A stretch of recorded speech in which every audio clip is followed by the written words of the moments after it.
Today, United States Secretary of Transportation Pete Buttigieg toured the site where the Norfolk Southern train derailed nearly 3 weeks ago.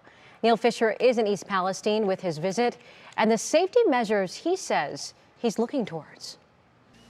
Tonight, as the air in East Palestine continues to be monitored, trains continue to go by.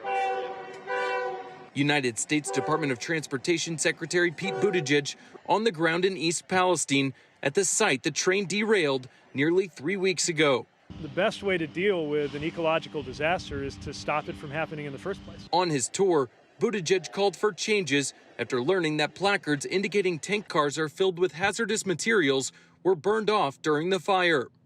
Some of the placards that we regularly melted, so the firefighters couldn't see what they were actually dealing with. The moment you see the twisted metal of those tank cars, you understand how a placard indicating the hazardous material on board will not survive for more than a second in the kind of heat that this site created. It's one of the reasons why we called for railroad companies to proactively share more information on the hazardous materials on their trains.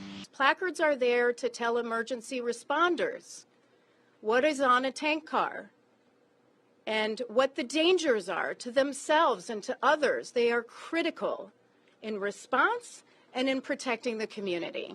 NTSB Chair Jennifer Homendy also critical of the hazardous material signage used by Norfolk Southern.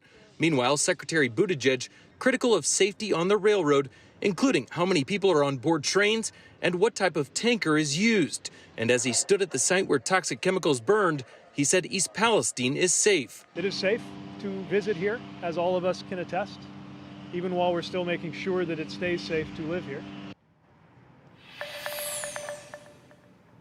Pete Buttigieg also spoke about safety measures, including fortifying tank cars, making sure that hazardous materials go through communities in a safer, stronger tank car. But he says that won't happen until 2029. Reporting live in East Palestine, Neil Fisher, 3 News. All right, Neil, thank you so much for that report.